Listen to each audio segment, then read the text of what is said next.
and now work together on the Budget Committee. So there are lots of areas where we can agree and seek the betterment for the people of this country. So Director Young, thank you very much for being here, and as a former Appropriations Director, want to thank you for your service on that committee as well.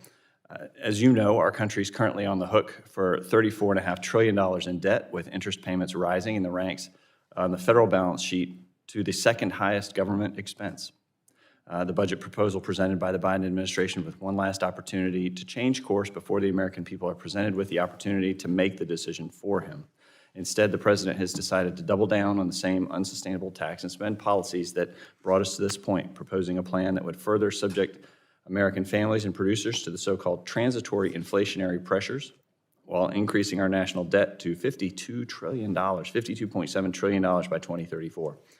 With the past as prologue, we can look to the president's record over the past 3 years and see the bleak trajectory that Biden proposals would take our nation. Among the many troublesome policy proposals within this budget includes $4.9 trillion in new taxes on American families and producers. This would only serve to slow our economy and put increased price pressures on families, but it would also give the Keynesians more license to spend beyond their means. Perhaps one of the most incredulous tax proposals of the lot is this so-called minimum tax on assets and unrealized gains that would turn the IRS into a glorified property assessor. Director Young, I don't know of a single country that has this sort of a tax. Do you? Mr. Cline, this tax, as you pointed out, would go after unrealized gains. I would point out that those gains, often not treated like income, can be taken to a bank, used as collateral, and millions of dollars received as loans against it. So if it's good enough to use as that kind of collateral, shouldn't it be taxed like income? Okay. If such a tax were created, what would stop the government from expanding it in the future to apply to middle-class families in order to supplement its spending habits? This president, the one asking for it, as you know, has an ironclad commitment. He is not going to sign a bill that taxes those making under $400,000. And certainly unrealized gains is only applied to billionaires and hundreds of millionaires. Certainly not middle-class families, not even close to middle-class families. So you're saying there isn't anything in your proposal that would stop the law? Yeah, our proposal stops at billionaires and hundreds of millionaires. Okay, well, let me pivot slightly. Do you think that those who are millionaires, according to their assets, should be able to collect SNAP benefits currently?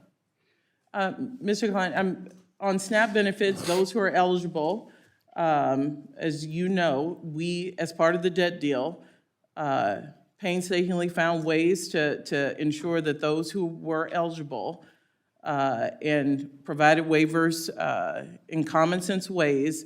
So we have sought reforms with Republicans in ways that protected that program. But do you think so it's there for those who need it most. But I'm not aware of millionaires who are getting SNAP benefits. Well, there is something called the broad-based categorical loophole that would result, that has resulted in over 5 million people who don't pass the asset test, but are collecting SNAP benefits today.